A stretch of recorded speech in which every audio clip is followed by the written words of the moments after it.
Señor, gracias porque tenemos tu palabra y en verdad tu palabra es luz y queremos escuchar, queremos poner por obra, queremos abrazar tu verdad y queremos hacerla parte de nuestra vida, queremos glorificarte.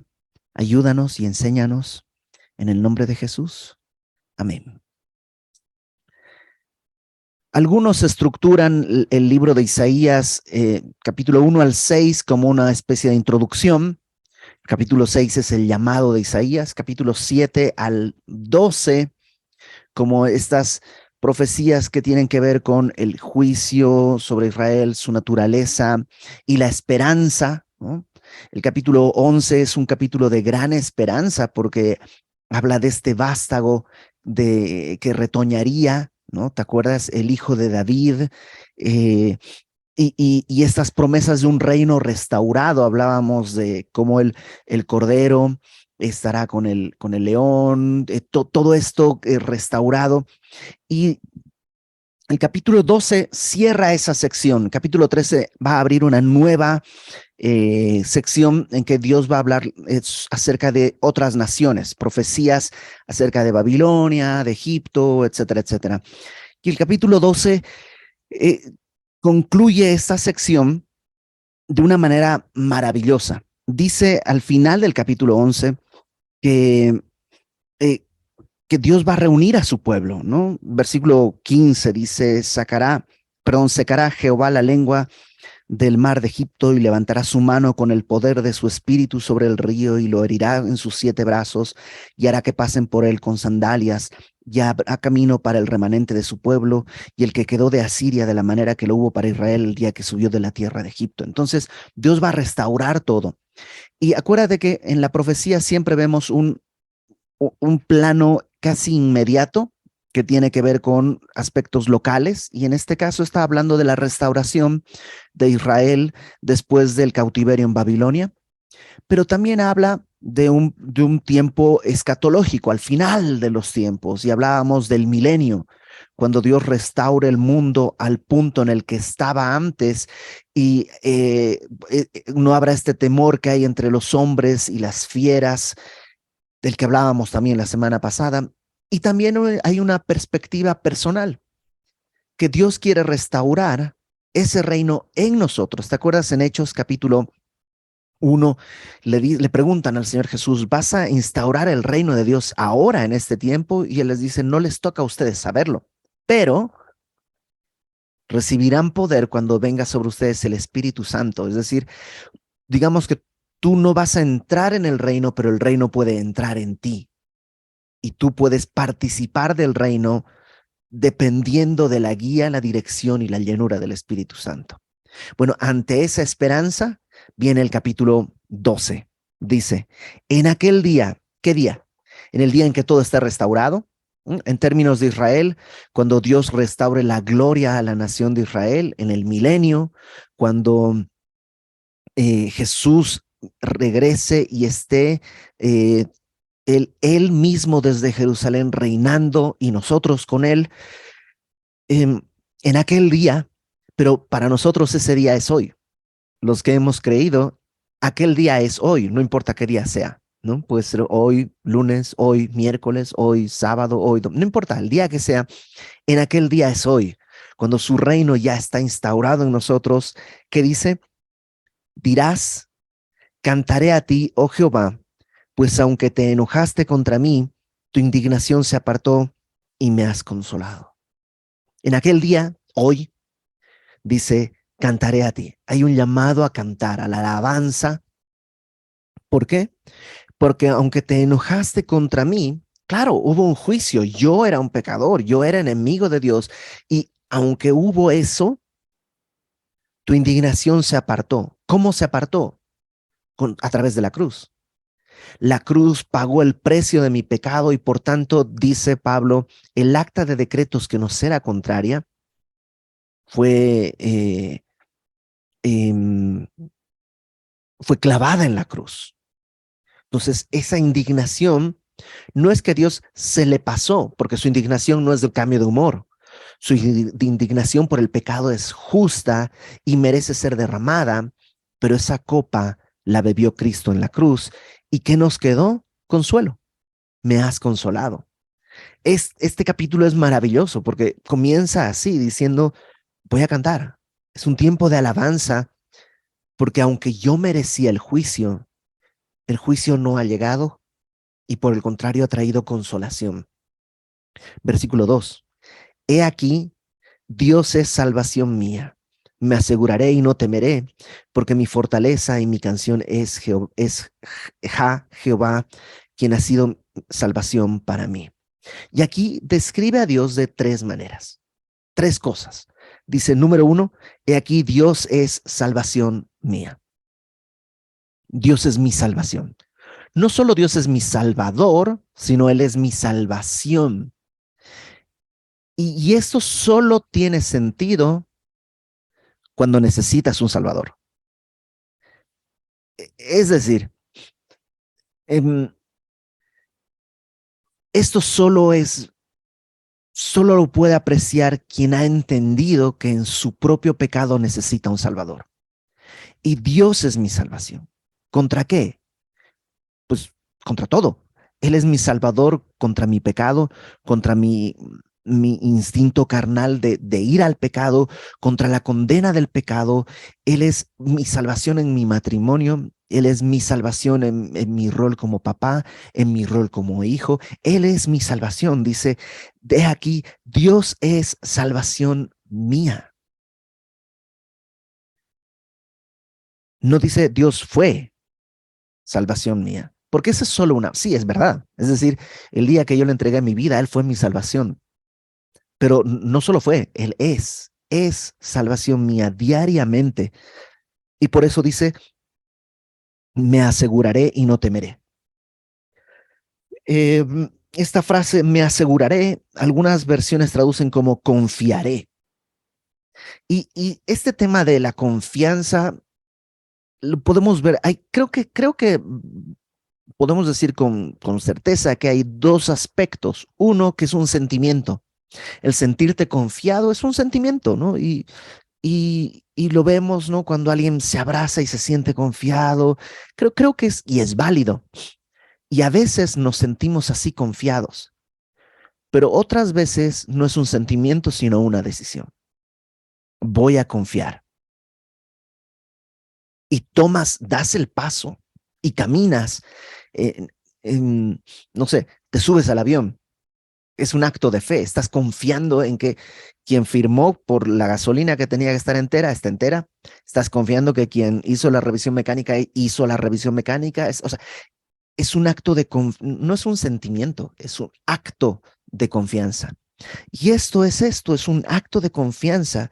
Confiaré, o sea, ya que es mi salvación, ¿por qué voy a temer? ¿Por qué voy a desconfiar? Hay muchas cosas que perdónenme, yo sé que cuando era joven e idealista tenía otro tipo de ideas, pero el día de hoy desconfío de los políticos, de izquierda, de derecha, del centro, de un lado y del otro, ¿ok? No es un tema eh, de una corriente ideológica, no, yo desconfío de los políticos,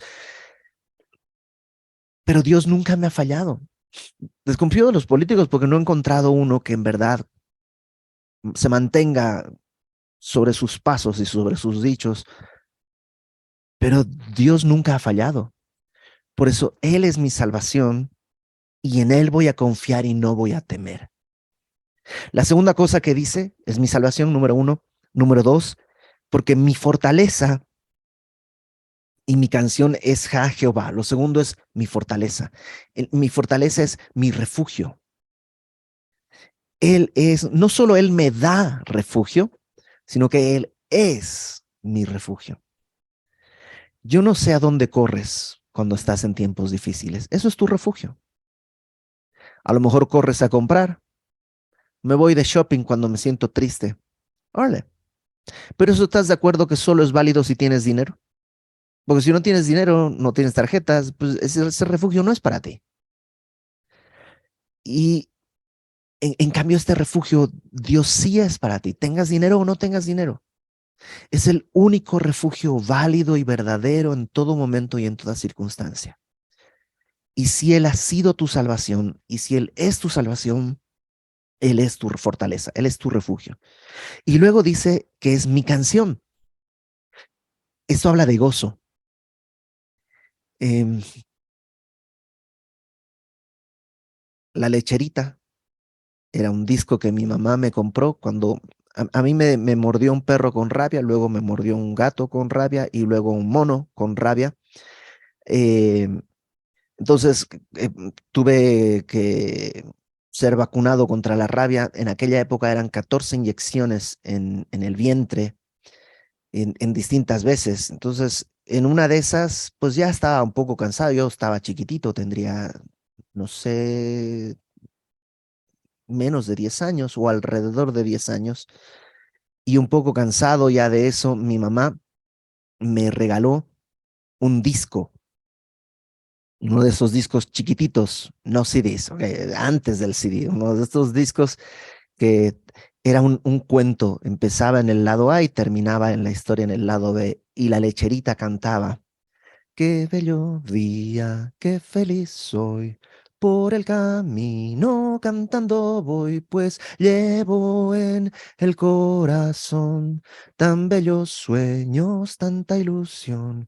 Los pajaritos cantando están una canción para celebrar la vuelta de la primavera. Qué bello día es hoy. O sea, y yo lo escuchaba y me ponía tan de buenas que me lo sé de memoria. Y te estoy hablando de más de 30 años o 40 años de esto que ya pasó. Y siempre que yo iba a la escuela feliz, iba cantando, qué bello día, qué fe. Es más, tengo amigos que todavía me recuerdan entrar a la escuela cantando a todo pulmón, qué bello día, qué. Porque el gozo se expresa cantando. No importa si cantas bien o cantas mal, ¿no? Y, y, y Dios es digno que le cantemos. Él es mi salvación, Él es mi refugio y Él es mi canción. No solo es el objeto de mi canción, Él es mi canción. Cuando canto y alabo, Él es mi voz y mi boca y mi letra y mi vida.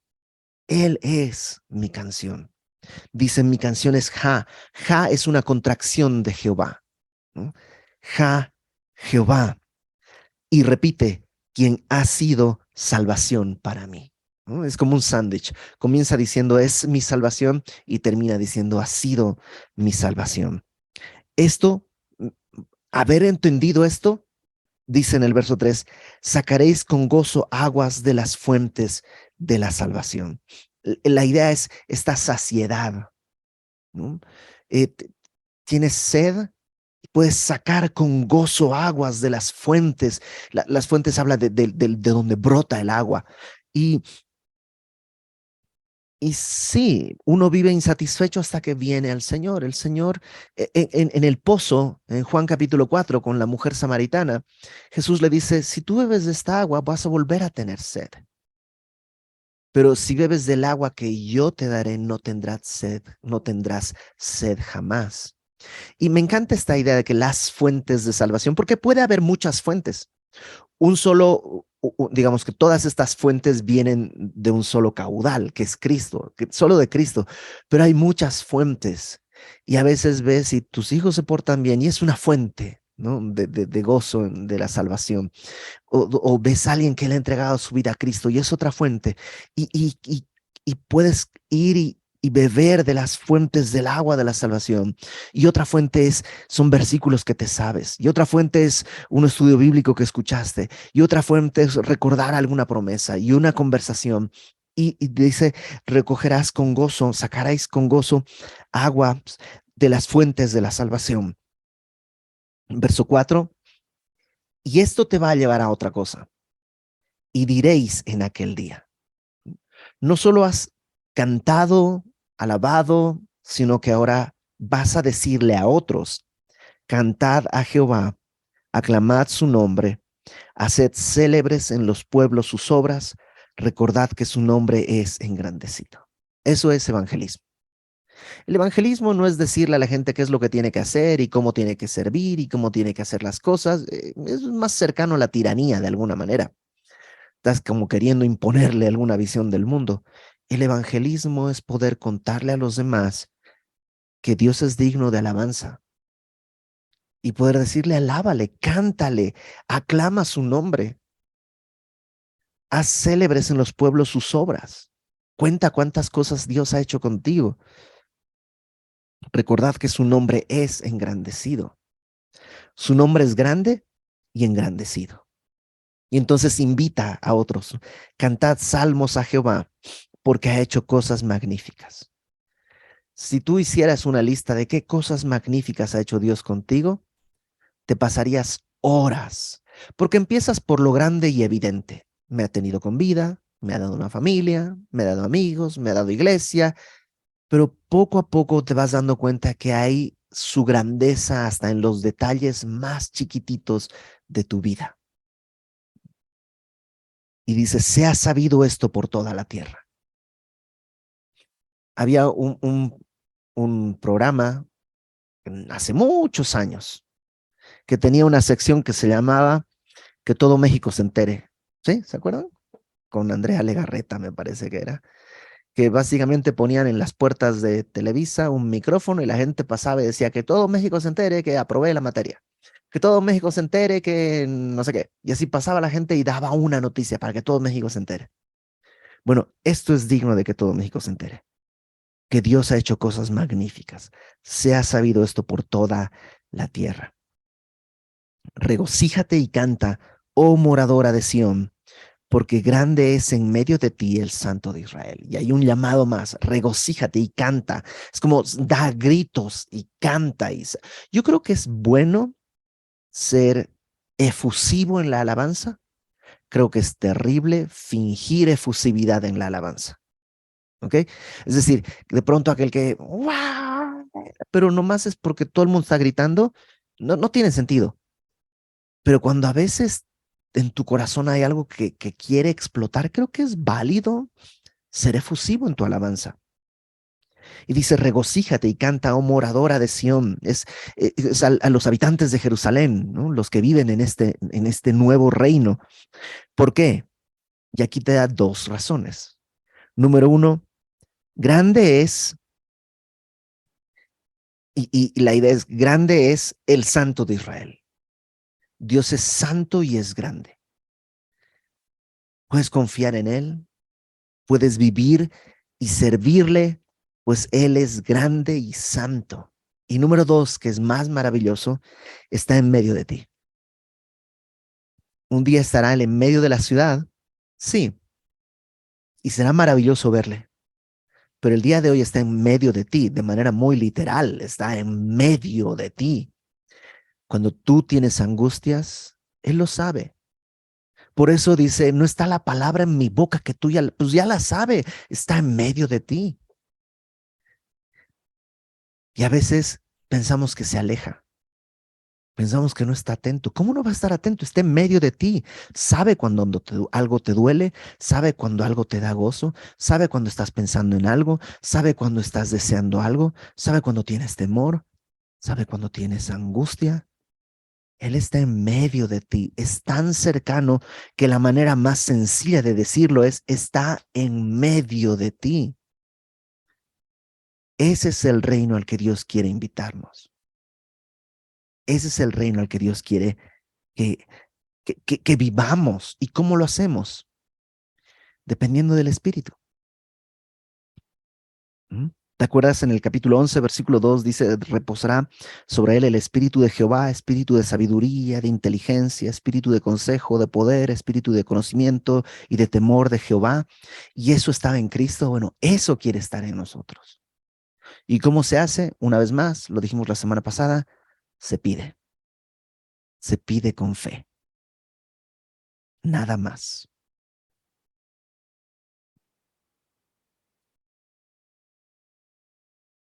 Este, ya se me olvidó qué iba a decir.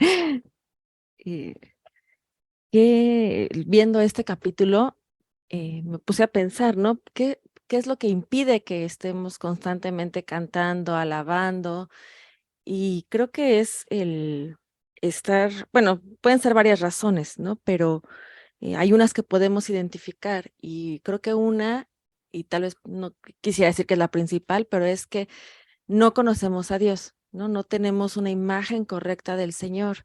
Entonces, eso, como termina el capítulo, ¿no? Que es santo y es grande y está en medio de nosotros. Si tuviéramos conciencia todos los días al despertarnos de eso, o sea, despertaríamos a echarnos de rodillas porque está el Señor en nuestra presencia, ¿no? O sea, y clamaríamos como misericordia y para este nuevo día. Y sería una reacción si lo viéramos físicamente, ¿no? Y creo que el día a día, el mundo, lo que podamos estar viviendo, pues eso hace que también pues nos alejemos, desconfiemos, olvidemos, ¿no? Realmente el enfocarnos en nuestros propios problemas a veces hace que olvidemos al Señor. Y recordaba Hebreos, ¿no? Que dice que nos acerquemos confiadamente hasta el trono de gracia, ¿no? Y creo que a veces la principal trampa para alejarnos del Señor es eso, creer que no podemos acercarnos al Señor.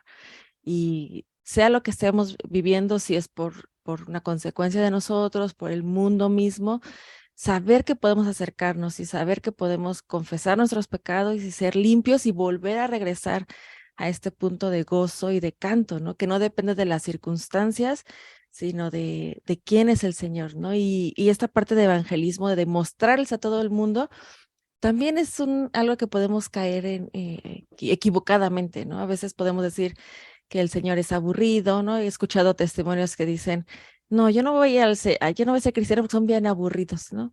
Son bien, entonces esa no es la imagen del Señor, estamos viendo un versículo donde el Señor nos llama a cantar, a alegrarnos, ¿no? Y bueno, solo anoté que para regresar a ese punto podemos hacer 4 cosas. Recordar sus misericordias, recordar sus maravillas, recordar, o sea, si eso no podemos, recordar que Él es santo y grande, o sea, solo por lo que Él es, y recordar cuánto nos ha consolado. Y eso, llevar a nuestro espíritu pidiéndole al Señor que nos lleve a ese gozo de salvación, ¿no? Si Él nos salvó es porque necesitábamos salvación. Dice el Salmo 32, bienaventurado aquel hombre a quien tú no culpas de iniquidad. No, no dice al que él no es inicuo, nomás no le culpas, ¿no? Y porque si no, no habría nadie bienaventurado. Pero es bienaventurado aquel que, habiendo pecado, habiendo sido inicuo, ahora no es culpado de eso porque Dios ha sido nuestra salvación. Vamos a orar. Señor, gracias porque en tu gran misericordia tú nos has dado una nueva vida, nos has salvado de un destino eterno, pero también en esta tierra, en un tiempo en el que estemos en este cuerpo, nos has dado una nueva identidad. Ayúdanos a vivir así, gozando, cantando, alabándote, para que tú seas exaltado en medio de nuestro pueblo, en medio de nosotros. Que tu Espíritu Santo, Señor, tome el control de nuestra vida, llénanos. Te lo pedimos. Tú dijiste que si lo pedimos, tú darías tu Espíritu. Te pedimos, Señor, danos de tu Espíritu Santo. Glorifícate en nosotros y a través de nosotros. En el nombre de Jesús. Amén.